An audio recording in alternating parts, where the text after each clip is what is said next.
आपका linear equation in two variable में हम लोग इस तरह का क्वेश्चन देखते हैं जिसमें डिवाइड कर दिया हूँ 4/x plus 3y is equal to 8, 6/x minus 4y is equal to -5। बच्चे गलती क्या करते हैं इसमें देखो, वो ले लेते हैं एलसीएम बाई 1 करके, वो ले लेते हैं एलसीएम, और एलसीएम लेते हैं जब तो वो x इंटू वाई वाला कहानी बन जाता है, तो वो दिक्कत में पड़ जाओगे।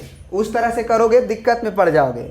आप क्या करो कि यहाँ भी डिवाइड में x है और यहाँ भी डिवाइड में x है। तुम क्या करो कि तुम मान लो, जैसे इसको तुम ऐसे लिख सकते हो ना, 4 गुना 1/x, इसी को लिख सकते हो कि नहीं, प्लस 3y बराबर 8। फिर यहाँ पे 6/x को लिख सकते हो 6 गुना 1/x। इस बात से सहमत हो? और मान लेना late 1/x is equal to कुछ भी t मान लो, 1/x is equal to t मान लो। y तो ऊपर है ही, y में तो कोई दिक्कत नहीं ना है, y तो न्यूमरेटर में है ही। तो अगर 1/x को t मान लोगे देन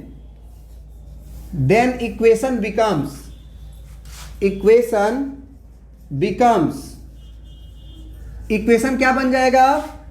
पहला 4, अब 1/x के जगह पे हम लिखेंगे t, तो ये 4t बनेगा ना, प्लस 3y बराबर 8। आया बात समझ में? एंड दूसरा इक्वेशन क्या बनेगा? 6 इंटू टी बनेगा, बिल्कुल 4y इज इक्वल टू -5।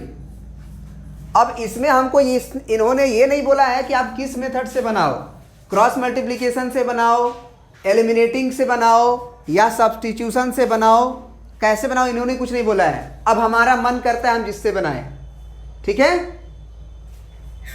तो अब चलो, अब हम एक काम करते हैं, इसको ना क्या करते हैं कि इसको सेम बनाते हैं, वाई वाले कोफिशिएंट को सेम बना देते हैं। तो वाई वाला कोफिशिएंट को सेम बनाने के लिए हमको क्या करना पड़ेगा? इस 3 से इसमें गुना, इस 4 से इसमें गुना। कोई दिक्कत? तो इसमें अगर हम 4 से गुना करें और इसमें अगर हम 3 से गुना करें तो फायदा क्या होगा कि ये हो जाएगा, सॉरी गलती कर दी, ये 4 होगा, तो ये होगा 4 तिया 12 और ये होगा 3 चौके 12, वाई वाला कोफिशिएंट सेम। तो हमने जो किया वो लिखेंगे, हमने किया इक्वेशन 1 गुना 4 और फिर इक्वेशन 2 गुना 3। पहले करके देखते हैं होगा क्या। तो ये 4 से दोनों तरफ गुना करना पड़ता है बाबू, एक तरफ करके छोड़ नहीं सकते हो। पहले से इक्वेशन बराबर है, दोनों तरफ गुना करेंगे बराबर रहेगा।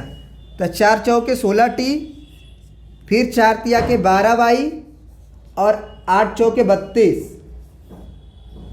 और 3 का 6 में करेंगे, 3 6 जा 18t और ये 4 3 जा 12t, माइनस में होगा, सॉरी 12y और इज इक्वल टू -5 3 जा 15। अब जरा बताओ, दोनों इक्वेशन को जोड़ने से y गायब होगा कि घटाने से गायब होगा?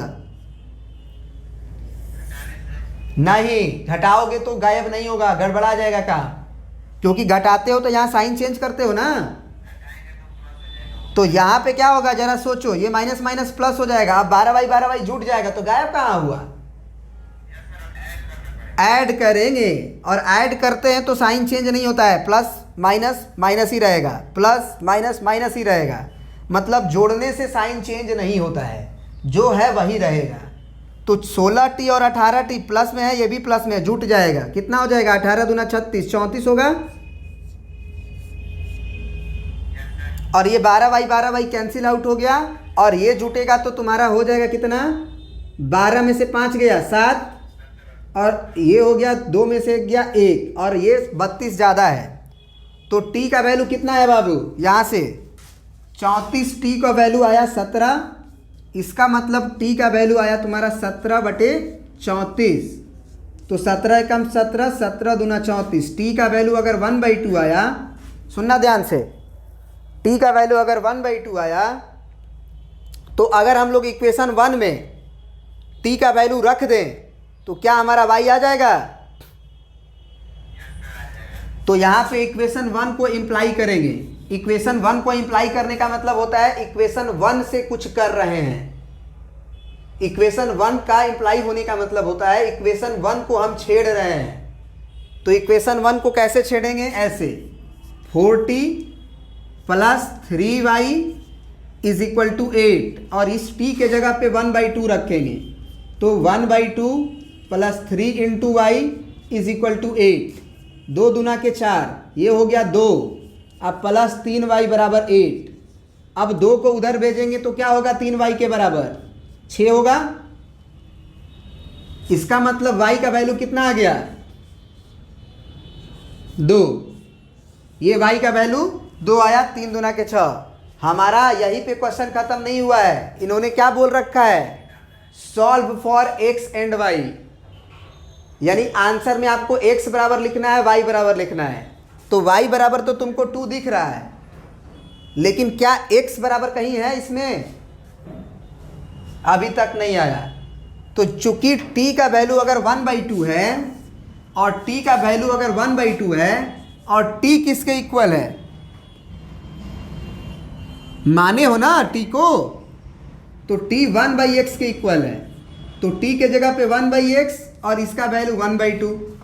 अब दोनों तरफ क्रॉस मल्टीप्लाई कर लो या रेसिप्रोकल ले लो। तो x इंटू 1x, 2 गुना 1 2, तो x का वैल्यू 2 आ गया। तो फाइनल आंसर हम लिखेंगे x बराबर 2 एंड y बराबर भी इत्तेफाक से 2 ही है। क्या ये बात समझ में आया? इस तरह के क्वेश्चन में फाइनल में आंसर x और y ही लिखा जाता है। जो तुम माने हुए हो उसको कन्वर्ट कर लो। जैसे t 1/2 है और t को 1/x माने हो, यानी कि t जो है वो x का उल्टा है, तो x भी t का उल्टा होगा। इसका मतलब t का वैल्यू 1/2 है तो x जो है 2 हो जाएगा। प्रिंट कर लीजिए। और भी कोई क्वेश्चन में डाउट?